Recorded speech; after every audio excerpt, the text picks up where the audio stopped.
What's going on, everybody? This is Chris Classic dropping a couch vlog, and as you can see, I am definitely banged up from last Saturday, the match I had.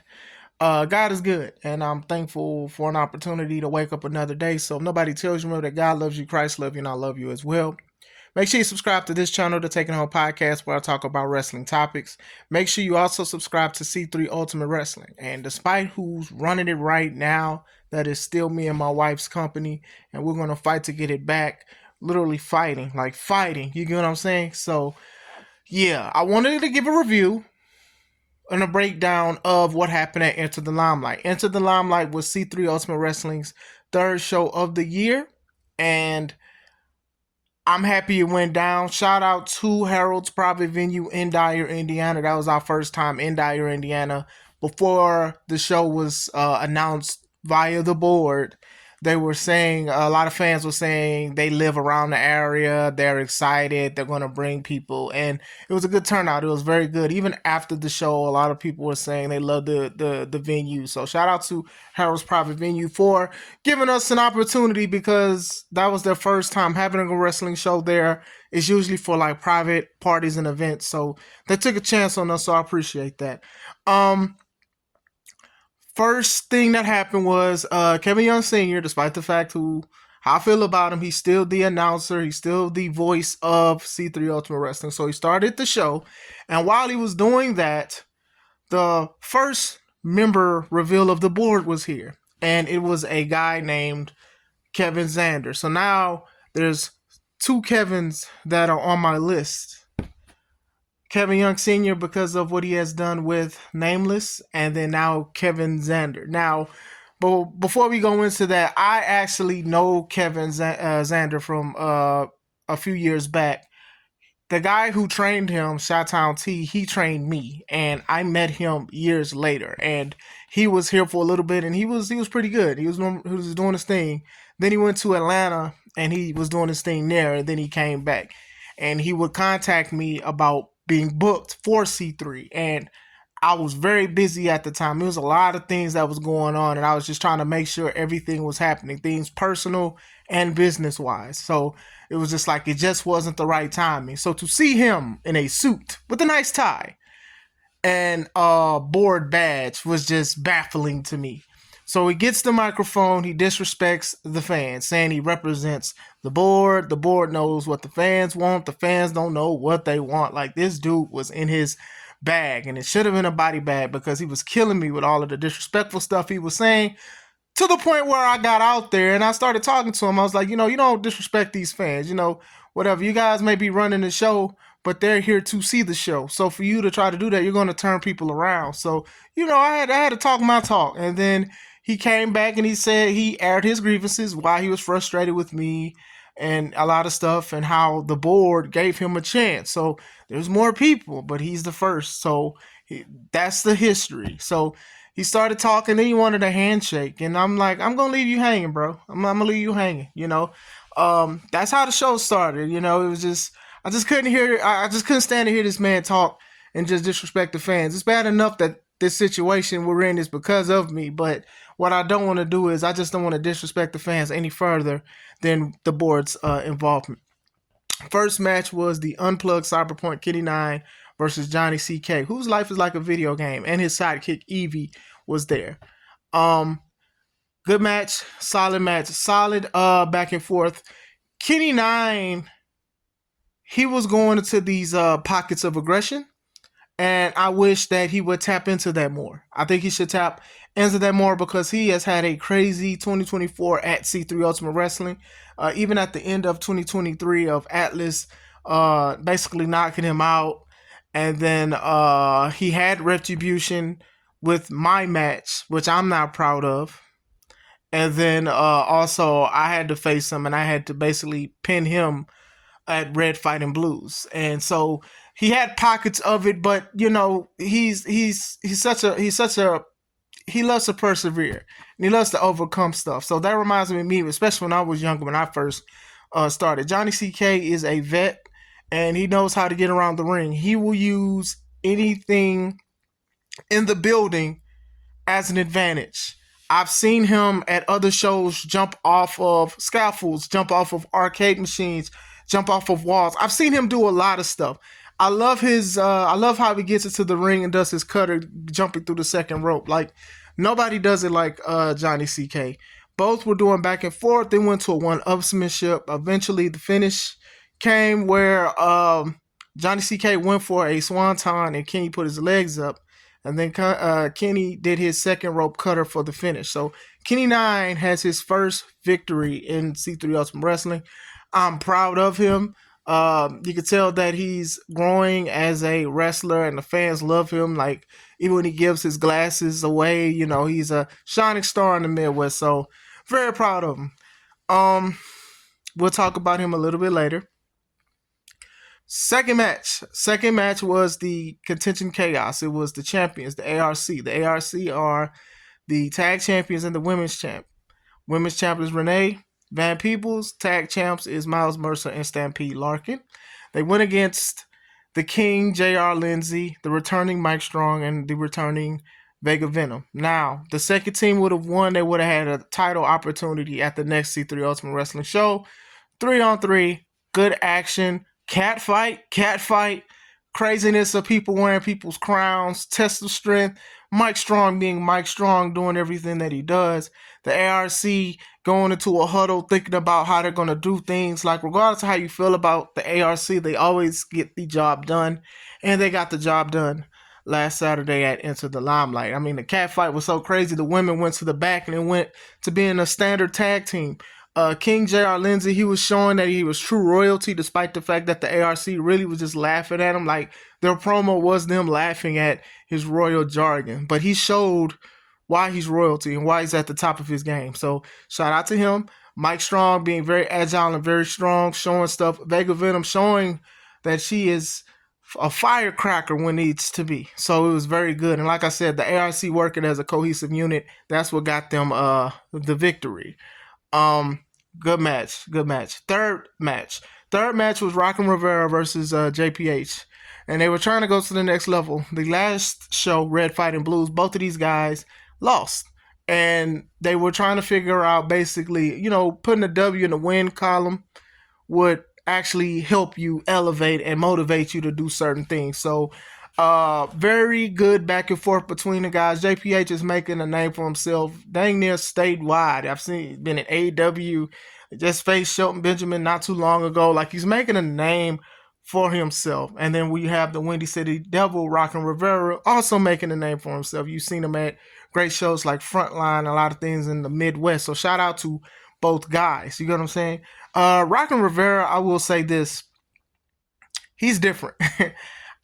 In a world where a lot of wrestling matches are, I'm going to pick up my opponent to slam him back down or to kick him in the face, Rockin' Rivera, he keeps the opponent down. He picks apart. Sort of reminds me of like the Viper Randy Orton, how he would like kick off limbs and step on limbs and stuff. Not kick them off eventually, like separating, but still. I think he did a great job with that, with JPH being very intense. Anytime he's going off the ropes, nobody could really stop him. And I think that Rockin' Rivera did great with cutting him off, showing a couple aerial moves, and also showing how quick he was. JPH is always somebody that is unpredictable and very strong. Like, you wouldn't think, like, well, I don't know. Like, to me, man, he's like one of the strongest guys we have on the roster, but he's also agile. So when you have the best of both worlds, it works to your benefit. And it did too. It did for JPH, who won with a TKO cutter, and he was the victor. Great match, a great solid match heading into intermission. Intermission was cut short because Kevin Zander came out, and he came out with something that Kevin Young Sr. lost and lied about and didn't tell nobody about. But apparently the board has it. So Kevin's and two Kevins could be on the board. Who knows? Come on, man. It's already getting too much, man. To even like try to pull myself together to talk about this review of the show is just bananas to me. And anyway, Kevin Zander has it, and he says the new member of the board is the Nameless One. Some call him Nameless, the Nameless King. I know a lot of the fans, they were like, does he have a name? What is he, Nameless? Like, we call him Nameless. I've heard Nameless, Nameless King, the Nameless One. I don't even know if it's a wrestler, an entity. I don't know what it is. It's whatever it is. It's in the possession of the board because of that amulet that Kevin Young Sr. lost, by the way. Remember, so it went from the hands of Kevin Young Sr.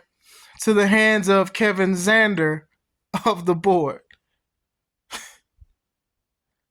So two Kevins, man. It's just two Kevins. But anyway, as if I'm not already dealing with a lot of crazy stuff with the board, now I got to deal with that. But anyway, fourth match, the Detroit Dispute. Joseph Ira Credit, the BIG of the 313 against the professional Tony Thunder. Tony Thunder came out with a Bel Air jersey and some Jordans.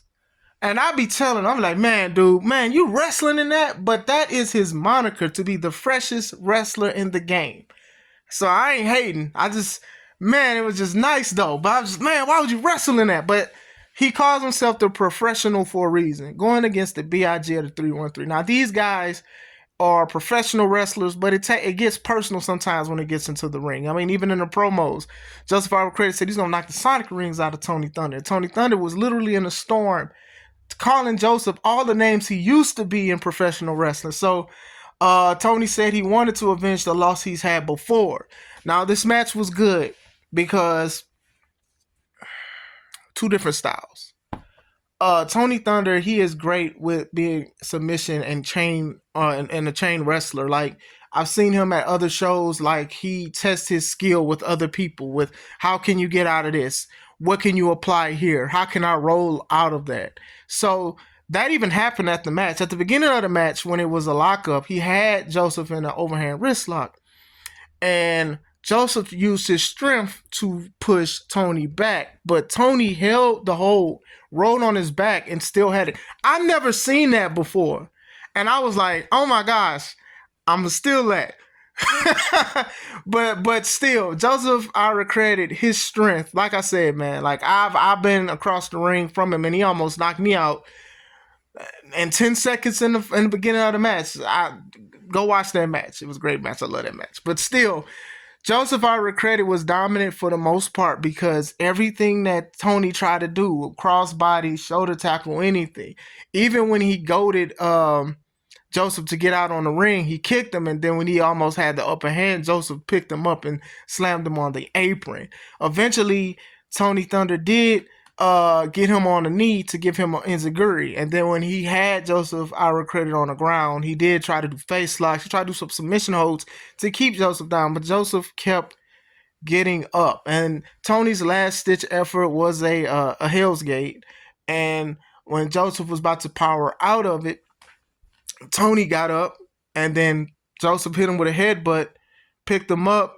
gave him a heart punch, ripcord heart punch. I haven't seen a heart punch in years. I'm not even going to lie. And I definitely ain't trying to get hit in my heart. So Joseph Ira Credit, he won, but he also gave love and embraced his brother. Joseph Ira Credit has been a trailblazer to C3 Ultimate Wrestling. He has done everything that he said he will do, sort of like my opponent for last Saturday. He said that. So everybody knows that his plans is to go for the C3 Ultimate Wrestling title. He doesn't care what people think. He went at it with some kids, my kids, couple at Still the Show because they didn't want to hear what he had to say. But nah, you may not hear it, but you will feel what he has to say. And let me know. I'll let you know. A heart punch, it's not a great thing. It doesn't tickle. So, semi-main. Me versus Atlas J. Horn in the Man Who Stood Last, also known as a Last Man Standing match. Now, Last Man Standing match is you keep your opponent neutralized or immobilized to the point that they cannot answer a 10 count. Sort of like a knockout punch, except punches, kicks, chairs, hammers, all kind of stuff could be used to keep your opponent down. Anything goes. So we're about to start, and then Kevin Zander comes out and says, hey, you know what? I don't like this disrespect. and stuff like that, but let's just raise the stakes. So he turned it into a number one contenders match. Now, taken by surprise, I have never faced anybody for the C3 Ultimate Wrestling title because I've been doing my own thing. But I would love to go against somebody for that belt. That's a beautiful belt that, you know, we all put together to have, and to have that around my waist, the big title, I would love that. So now it was two things that I wanted to do. I wanted to get my revenge on Atlas J. Horn, and I also wanted an opportunity to be the C3 Ultimate Wrestling champion.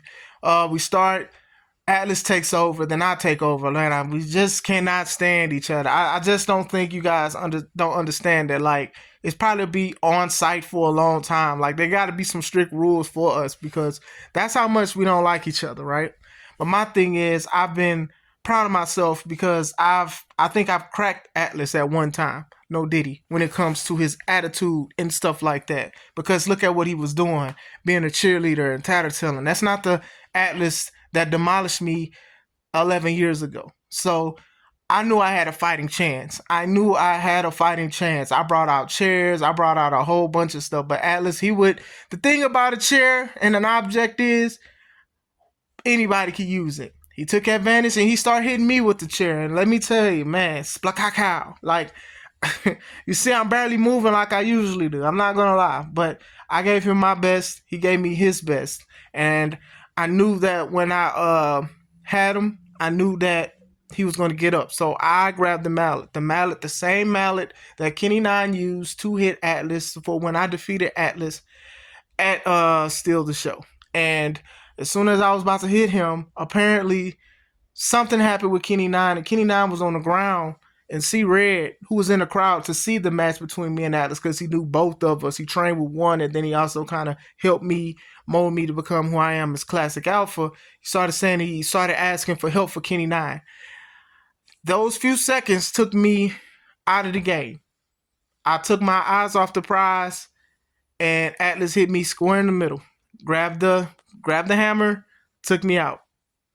I tried crawling with the rest of the energy that I had to Kenny. I didn't make it. I didn't make the 10 count, and I lost. So I'm not going to sit here and be like, coulda, shoulda, woulda.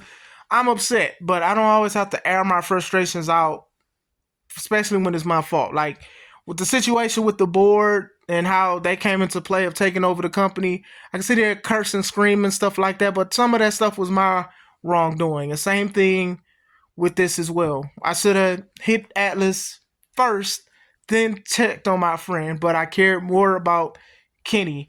For those asking, Kenny is okay. There was a hospital across the street from Harold's private venue. He got released yesterday. He's doing good. He doesn't know what happened, but he knows he was hit hard. So, I'm assuming Atlas. Some think that it's the board, but I'm assuming Atlas because of the history between all three of us. And like I said, Atlas has been doing some crazy stuff that I never would have bet money that he would do. So I could see him trying to take out Kenny first before that because he was scared that Kenny was going to be involved. I can definitely see that. I lean more towards Atlas than anything, but you know, who knows? Maybe he has a badge because he's been cheerleading for this company for the board since they came into play. So try my best. You know, the crowd loved the action. They showed me admiration that I was able to even stand on my feet. Like, I'm an alpha, and alpha doesn't always mean that you're going to win, but sometimes it's about how you handle the situation. So I thank God that I even got to be able to stand on my feet because that was brutal. As you guys see, I got some war wounds, you know. Well, we heal up and we change. Main event was the C3 Urban Culture Champion Marcelo Spade versus the C3 Ultimate Wrestling Champion D'Angelo Steele for Steele's title. So Steele's title was the only one that was on the line. So if Steele wins, it's just a title defense. If Spade wins, then he'd be the first double champion C3 history as the Urban Culture and the C3 champion. Both of these guys, very intense, even in their promos. They're like, hey, man, you're not going to do nothing. I'm going to win. Spade wants to rip the title from Steele because he didn't feel like he was a good champion. Very good back and forth between them. They started with old school wrestling, with chaining, lockups, and stuff like that. Spade got the upper hand, but then eventually he got knocked.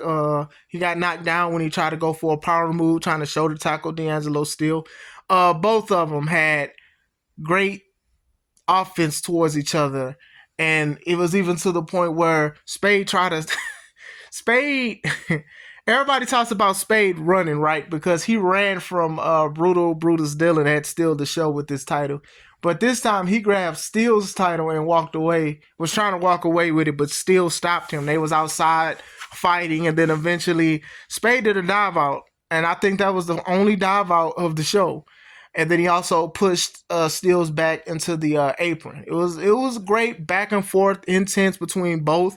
There was spine busters. It was a whole bunch of stuff. It was, whew, people got stretched out, and it was crazy. It was a great back and forth. The end came where it looked like Spade was trying to superplex D'Angelo Steele, but D'Angelo Steele knocked him down with headbutts and then did a frog splash. I haven't seen D'Angelo Steele do frog splashes in a while, but I knew he was capable of doing it. You know, we've seen his clothesline as a finisher, but he did a frog splash. So it was a special event, especially when he unlocks that frog splash to show. So the crowd loved the match. That was the end of it. But during the match, we got "This is awesome." I think there was a "Fight Forever" chant. Like I said, when you can get the first match and the last match to get a "This is awesome" chant and have people clapping for it, you did something right. So that was the end of the show. Like I said, from a fan standpoint, a lot of people said they loved the show. Some said it was the best show of the year. I thought Red Fighting Blues was good, and I felt like this one was very good, and this is up there as well. I feel like C3 is growing, despite the fact that I have a growing pain in the board and what they're doing and stuff. I can give credit where credit is due, but like I said, Into the Limelight was the thing that was supposed to be done before they even came into play. So I'm glad that they were smart enough to know that this needed to happen. And I had an involvement with it. I lost my match, obviously. There's some other things that I want to try to figure out as well, because the board, it doesn't seem like they gave a thorough investigation on what happened with Kenny Nine. Like, no investigation, no questioning nobody. It's just that. So it's like I got to do that on my own, as not only just a wrestler, but now as a friend of Kenny Nine. Because who's to say somebody else wouldn't do it? I think it's Atlas, to be honest with you. So it's like, if we're not going to hold Atlas accountable of it, but you want to hold me accountable for the company, something crazy, something shady going on. So I'm gonna figure that out. But like I said, I'm grateful that the fans came out. I gave my all. The fans gave me gratitude and showed me grace by just clapping and being happy, knowing that I tried my best. We still got our champions. I don't know what the future holds for C3, but it's still growing. And like I said, I think I should be back at what I'm supposed to do. And I do think that the board is more of a poison than anything. But other than that, great show. If you guys saw it, what do you guys think? Let's talk about it in the comments. I hope you guys have a wonderful day. I hope you enjoy your day. This is Chris Classic. Let's take it home.